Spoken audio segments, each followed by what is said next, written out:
Good evening. Welcome to Red Dragon News Channel. We're here to cover issues revolving around internal conflicts within China and their macroeconomic effects. In studio, we have Greg Autry, who just got back from Uranus, and we'll also have a couple other special guests along the way. Let's begin by discussing the Uyghurs. Greg, who are the Uyghurs, and what is their current situation within China?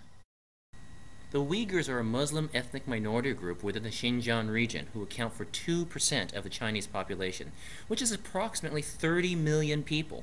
They reside over 1/6 of the Chinese landmass. That's 3 times the size of France. 30 million people, and they are still considered a minority? In China, yes. In the Xinjiang region, where 8 of the 20 million people are Uyghurs, there's an abundant oil reserve which happens to be China's largest natural gas producing region. As the need for these resources expand, the Uyghurs are being leapfrogged by the Han Chinese for jobs and being discriminated against.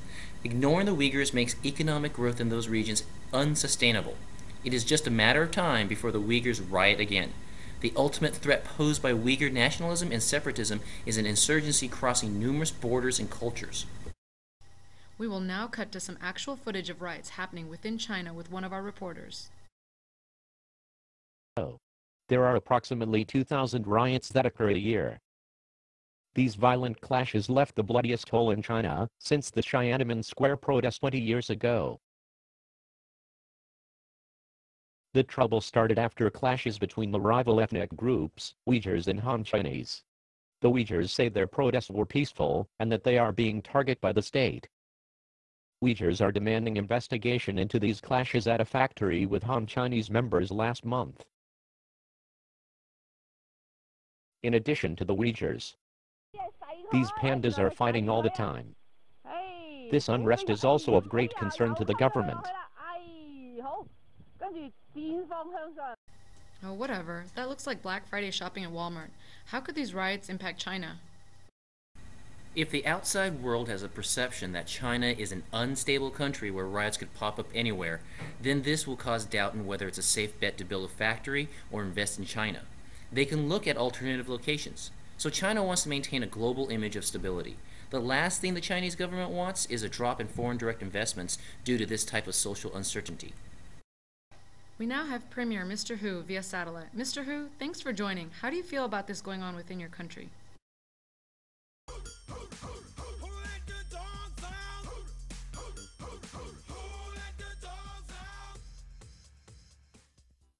Huh? Rights? I see no rights. These just a small group of Uyghurs tied to Al-Qaeda. The general Uyghur population is misled by the terrorists. China is very, very stable, I guarantee you. In addition to minority issues, I hear there are labor issues within China that also strike similar fears to the government and outside investors in regards to riots and instability. To me, the low cost of labor is the best part about China because it allows everyone to purchase inexpensive goods, like this wonderful bikini and sunglasses I'm wearing. I don't even think about how China accomplishes this. Mr. Autry, do you have any insight on the labor conditions within China? Work-related injuries and suicides are reaching epidemic proportions as migrant workers live a life of second-class citizens in their own country. People have no health care and no retirement funds. Wages are low and often unfair. The labor force may not remain stable, and this is 170 million people we are talking about here. How is the labor supply in China? Is it sufficient? Here's the thing. China is huge, and the demand for labor in one region is not always the same as other regions in China. In fact, there might be a case where one region experiences labor shortages and the other region have industries laying off people due to this fall in demand. In this case, if migrating between regions was simple and free from political and social hassles, surplus in one region may suffice shortage in another region. But due to government-induced discrimination, there is no motivation to move to other regions. This issue not only keeps the unemployment rate high for extended periods of time, but also hinders other industries in meeting their increased production demand. Mr. Hu, you handsome beast, any response from you? This is just propaganda, y'all. We do not have such issues. Look at these happy working people in China. Look. Do you see any problems? Huh? We have employment programs. We have state-sponsored health awareness programs. Everyone in China enjoys eating out with their family and go shop at the mall. Mr. Autry, what are the consequences of these issues? For the overall labor force in general, if the government improves living conditions and future outlook, there would be an upward demand in wages because people now spend more. This will definitely make exports more costly, and at the same time, other Asian countries will start to appear more attractive for future investments. This can in turn drive up the unemployment rates if FDIs start leaving China. The only way out for China would be then to drive up domestic consumption to balance the fall in net exports. They need to focus on the driving internal consumption for their future growth. Mr. Hu, how does your country and party plan to address this? Our one-party system has just worked fine. We care about people and make the best possible decision for them. We're taking care of our people, I guarantee it. We are the government for the people, may not by the people, but our people don't care about it. We are well organized and efficient, strong army, strong government, and also a great premier. What? Come on, what are you talking about? You have no consensus within even your own party as to what direction to lead China into. Mr. Autry, please, you'll get your turn. Let Mr. Hu make his point. Please go on, Mr. Hu. What? Our system just worked fine. Let the economy speak for itself. Growing GDP, trade surplus, strong workforce, and increased literacy. What else do you expect from emerging economy? Just look at yourself first.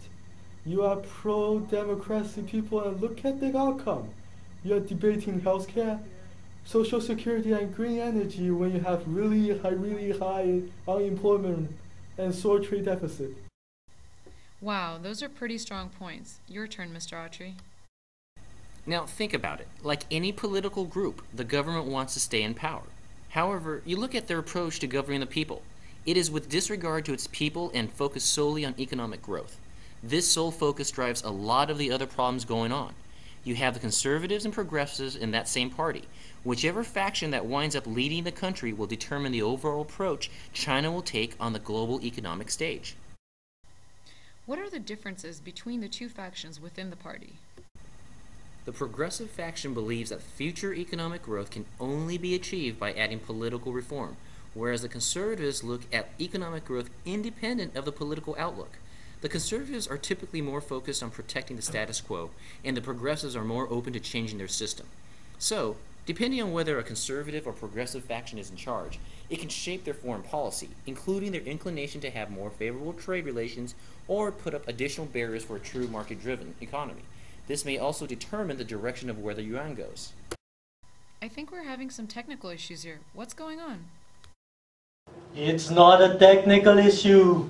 It's me, Mao. I'm really disappointed at the Chinese government. My mission, my vision was to create an agrarian society. Today's government is power hungry and it resulted in poverty, hunger and riots.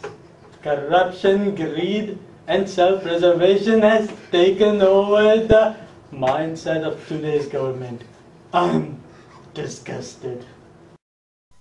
Holy smokes, that's crazy. An Indian man with an Austrian accent just appeared as Mao's spirit in our studio. That was so thought-provoking. Look, at the end of the day, the Chinese government recognizes that it's on its way to being a global superpower. What they don't believe in is the need to have a democratic system, as much as a need for a system to keep stability for the country. They're driven to avoid social uprisings, as they personally witnessed this occur in other communist regimes like the Soviet Union and Eastern Europe. So many of the policies we see are a direct effect of that mentality. Control of their people, their production, lack of what we consider basic rights, all circle back to the sense that they need to have a controlled environment. Okay, enough arguments. The basic lessons learned from this interview is that the issues we have discussed tonight are serious not only for the people of China, but also for other countries around the world. These need to be addressed in a timely fashion for the greater good of all parties involved. Okay, thank you, Mr. Hu, for your contribution, and thank you for joining us, Greg. Your loincloth is quite fashionable. I'm sure it was made in China. Have a good night from Red Dragon Studio. In the middle? It's alright. Lower. Wait, are you recording, or did you set a timer to take like a still picture? No, I don't know. We're just... Go Red Dragon!